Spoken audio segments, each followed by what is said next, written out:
이스라엘 건국의 역사는 19세기 후반의 시오니즘에서 비롯된다. 시오니즘은 시온으로 돌아가자라는 구호이다.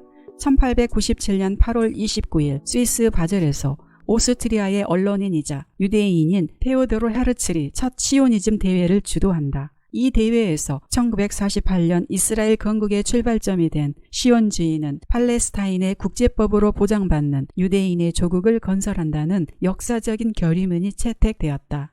이른바 바젤 강령이다. 팔레스타인 땅은 기원 후 70년 로마의 국가와 영토를 빼앗기고 각지로 흩어진 유대인들이 2000년 가까이 꿈꾸던 고국이었다. 1900년 초 팔레스타인 지역은 오스만 제국의 영토였다. 1905년 러시아 혁명이 실패하고 대학살이 일어나자 많은 러시아 출신 유대인들이 팔레스타인으로 이주를 감행한다. 1914년 무렵 팔레스타인으로 이주한 유대인들은 모두 9만여 명에 이르렀다. 그 무렵 러시아가 반유대주의를 국가 정책으로 삼으면서 엄청난 수의 유대인이 서유럽으로 쏟아져 들어온다. 이와 함께 예루살렘으로도 많은 유대인들이 모이게 된다. 그러나 이들은 거의 빈손이었고 누군가의 재정적인 도움이 절대적으로 필요했다. 이때 나타난 것이 에드몽 로스차일드였다. 팔레스타인 지역에 이주하는 유대인들이 자립할 수 있도록 유대인이 거주할 수 있는 땅을 거금을 주고 사들였으며 정착점을 세우는 데 크게 기여한다. 이 단계에서 땅 구입 자금은 170만 파운드에 달했는데 그중 10만 파운드를 제외한 나머지는 모두 에드몽 자신의 주머니에서 나온 것이었다. 이 무렵부터 에드몽 로스차일드가 사들인 개척지를 중심으로 예루살렘은 이슬람의 도시에서 유대인의 도시로 바뀌기 시작한다. 로스차일드가는 그들의 엄청난 부와 사회적 영향력으로 인해 유대인들의 지도자 역할을 자의반 타의반 맡게 된다. 유대인이 정착점을 건설하던 19세기 말까지만 하더라도 팔레스타인에는 아랍인과 유대인이 평화롭게 공존했다. 1차 세계대전이 한창이던 1915년 10월 전쟁 막바지의 영국은 수에즈 운하를 둘러싸고 오스만 제국과 치열하게 싸우고 있었다. 당시 영국은 독일의 항복을 고려할 정도로 심각한 전세였다. 이에 대한 유일한 해결책은 미국의 참전을 유도해 전쟁을 빨리 끝내는 것이었다. 이를 위해서는 워싱턴을 장악하고 있는 미국 내 유대인 시오니스트들의 도움이 절실했다. 그런 까닭에 영국의 전시 내각은 1916년 10월 세계 시온주의자 연맹 대표이자 유럽 최대 금융 재벌이던 리오넬 로스차일드와 비밀리에 회동해 전후 팔레스타인을 유대인들에게 넘겨줄 것을 약속하는 런던 조약을 체결하기에 이른다. 이에 대해 로스차일드는 팔레스타인 유대인들에게 새로운 국가 건설에 필요한 재정 지원을 약속한다. 하지만 당시 미국의 유대 시오니스트들은 영국 정부의 런던 조약 이행 여부에 회의적이었다. 1916년 12월 4일 다급해진 영국 정부가 시오니스트로 유명한 로이드 조지를 총리로 전격 임명한 것도 이런 이유에서였다. 총리로 취임한 로이드 조지는 바로 다음 날 조시아 웨지우드 의원을 미국에 파견했고 웨지우드는 미국 내 유대계 지도자들을 만나 미국이 참전하여 영국 연합군을 돕는다면 런던 조약을 이행할 것임을 강력히 설파합니다.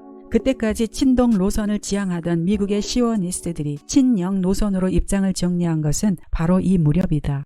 팔레스타인에 이스라엘 국가를 설립하려는 유대 시오니스트들은 영국의 지배하에 있던 팔레스타인을 필요로 했고 그런 까닭에 영국을 돕기로 결정한 것이다. 그 결과 1917년 4월 6일 미국은 특별한 사유도 없이 1차 세계대전에 참전하여 영국 연합군을 돕는다. 1차 대전에서 오스만 제국이 패전하면서 불가능해 보였던 유대 국가 건설이란 꿈이 현실로 다가왔다. 1917년 11월 영국 외무장관이었던 벨푸어가 리오넬 로스차일드 경에게 편지를 보낸다. 이른바 벨푸어 선언이다. 마침내 로스차일드가는 영국 정부는 유대인이 팔레스타인의 유대 민족 국가를 세우는 데 찬성하고 총력을 기울여 도와준다는 벨푸어 선언을 이끌어낸다. 이 선언이 나온 것은 시오니즘 지도자들의 노력도 큰 몫을 했지만 영국 나름의 이해관계가 있었기 때문에 가능한 것이었다. 벨푸어 선언이 나오도록 뒤에서 도운 유대인이 또 있다.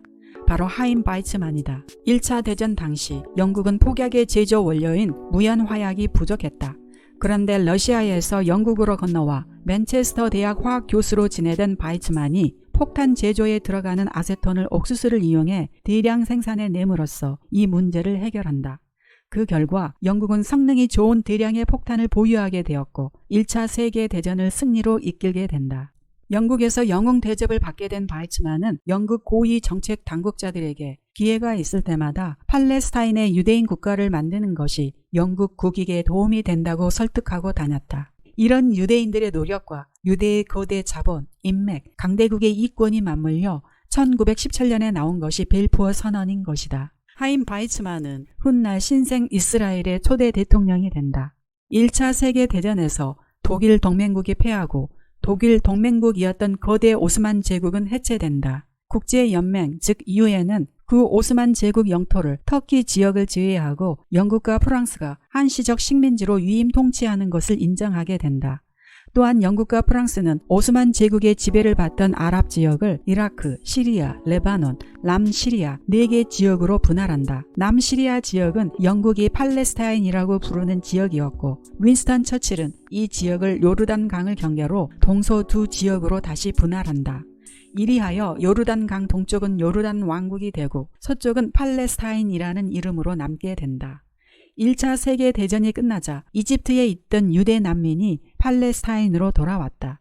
그리고 우크라이나에서 100개 러시아인이 일으킨 포그롬을 피해 더 많은 유대인이 팔레스타인에 도착한다. 1922년 팔레스타인에는 8만여 명의 유대인이 거주하고 있었다. 벨푸어 선언으로 영국의 확실한 지원이 뒤따르게 되자 유대인들이 쇄도하여 1933년에는 유대인이 24만 명으로 늘어난다.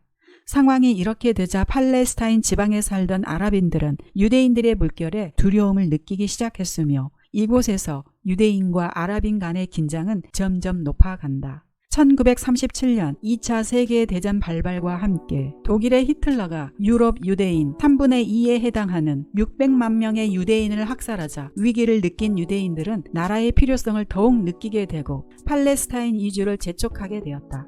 2차 세계대전이 연합국의 승리로 끝나고 국제 여론에 힘입어 1947년 영국은 국제연합을 통해 팔레스타인 지역을 유대인과 아랍인 간의 나라로 분할하는 안을 내놓는다. 특히 성지인 예루살렘을 4개의 구역으로 분할한다. 이러한 유엔안을 바탕으로 1948년 5월 14일 금요일 이스라엘이 건국되게 된다. 강력한 시오니스트였던 다비드 벤 구리온은 텔아비브 박물관에서 독립선언문을 낭독한다. 기원 후 70년에 망한 후 정확히 2011년 만에 나라를 되찾은 것이다.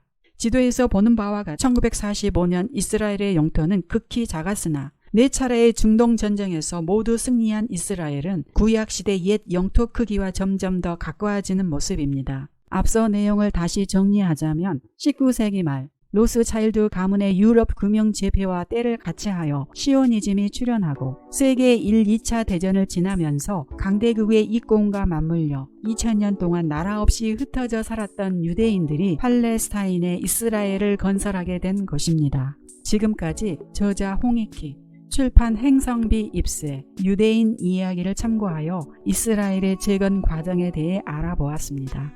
부비북이었습니다.